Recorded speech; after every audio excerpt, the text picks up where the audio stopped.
Hi there. Thanks for tuning into the market wrap. And I think if you are bullish at the start of the trading day, which I think we spoke about, that there was every reason to be, considering the handover and considering the trend, you would probably be a happy trader at the end of it all, right? Because I think what the markets did today and what the Bank Nifty did in particular today was pretty interesting.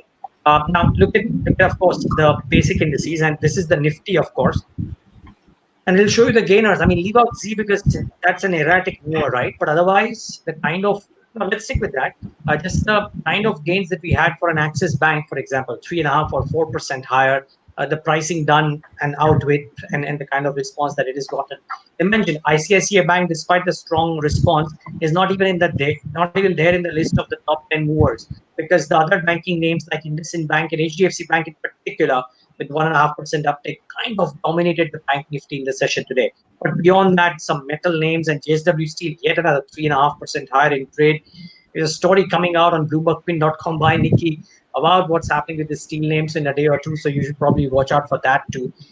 And on the result day, Adani Ports marginally in the green. But I think the result boys, and I'll let Nickey speak about them, but Shri Cement, Titan, etc., had a bit of an iffy day. And Pharma took a bit of a backseat. Now, remember, viewers, I was talking about this in the morning that Pharma may have a down day. There could be some bit of profit booking that can happen, but would it make a serious dent? I really doubt. Now, let's get in Nickey, and then I'll talk about the broader markets. But let's get Nickey in first. Talk about the 3 or 4 stocks that really stood out in trade, a mix of the large caps and the mid caps. Nickey, good afternoon. What stood out for you? Shri Cements, clearly the street was estimating good set of numbers coming out of Shri Cement. If you remember, yesterday we spoke about how Shri Cement could do well in trade, or the numbers could have been, in line with what the larger counterparts like ACC, Ambuja, Ultratech Cement, they all delivered a surprise, but then there was no surprise delivered by Shri Cements. In fact, if you look at the EBITDA per ton performance of the company, year-on-year basis, the company was the only large cap a producer which registered a 5.7%, as you can see on the screen out there, a decline coming in on the EBITDA per ton performance. In fact, at this point of time, the valuations seem to be a little stretched. 80%, 80% premium to its own replacement cost, 70% higher as compared to that of its peers. Most of the brokerages at this point of time have a sell rating on Shri Cements. They don't expect a further, uptick coming in. The stock actually tanked in today's trade and ended the day lower in the range of around 3 to 4% odd. We also saw some amount of losses coming in for Titan after the Q1 show. Of course, the numbers were weaker than expected, and the brokerages maintained that they see some amount of uncertainty both in terms of the demand as well as the earning, which is weighing down on the outlook or the EPS performance of the company going forward. Jewelry business that is also expected to, it's continuing to face near-term headwinds on both supply as well as demand side, and the demand is expected to be muted overall for FY21.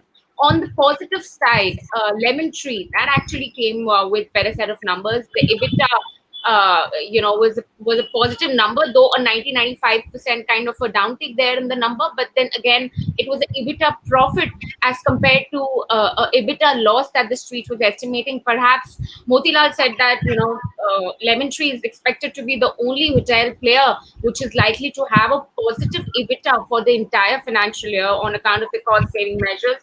We also had KEC International, which did exceptionally well in trade today. We saw 6% uptick there. At this point of time, more than the earnings, what was said in the con call actually had a positive impact on the stock. You had manufacturing. The company said that the manufacturing sites are operating at pre-COVID levels, and the T&D division is seeing traction where the L1 order comes in from, and there is a revenue visibility because the order book right now provides a visibility of next 18 months. So clearly on back of that, a 6 to 7% kind of an uptick which took place for KC.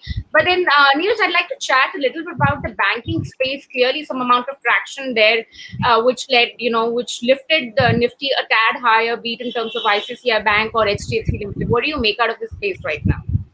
It's interesting. It's 3 straight days of gains that we had before today, Nickey, for the Bank Nifty, and today was the fourth. Actually, more than that, 5 straight days of gain, if I'm not wrong, for the Bank Nifty, and then today's gains too. But it's coming. The ICICI Bank QIP had such a fabulous response.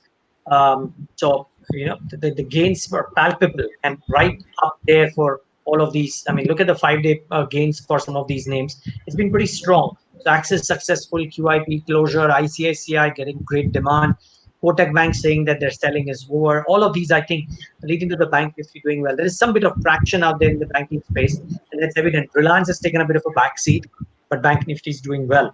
The key is at the broader end of the spectrum, and just get that MOV function going on the terminal for a minute and just show you that Nickey's highlighted the 4 key movers, but the generic market breadth as well as the clutch of names that moved around would be interesting to show as well, just very, very briefly. And then we'll talk about, of course, what to watch out for tomorrow in terms of results. But just those movers and shakers in the session today at the broader end of the spectrum. I mean, you had names like GMM, Fodler, etc., just doing so well, up about 14% at 6484.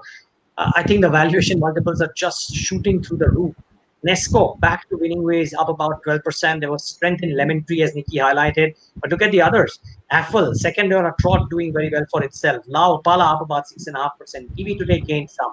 But Pharma and some of the others came for a bit of a stick today. So Alchem, Laurus, Kaplan Point, some bit of profit booking. This could last. It could last for a day or two or something like that. Question is, will it last for a really long time? That's the question. That's difficult to say because the commentaries in the managements are just so strong. But Nickey, I don't think we have too many pharma results to watch out for. But what is it that we should watch out for? Okay, Aurobindo Pharma, obviously one is Tomorrow. it's expected to come out with results tomorrow. The street is estimating good set of numbers from Aurobindo, so we'll watch out to see if it performs as per the expectation. Also, in other earnings, you have something in the likes of Bharat Forge, Graphite India, Rupan Company, Thermax, and apart from that, we have ABB Power Products. Now, this company also will be coming out with numbers tomorrow. But then, apart from that, we've also been seeing articles which have been media articles suggesting that SEBI at this point of time is evaluating the company's open offer, because of which the stock also was in some amount of pressure over the last few days. More than the earnings this time around, how does the open offer turn out to be for valuations for the minority shareholders, and the valuation, how do they stack out? We keep a close watch on this counter overall. Thanks, Nickey, for that. And viewers, thanks so much for tuning into this market wrap from Nickey and me and the team that put this piece together. Much appreciated tuning in.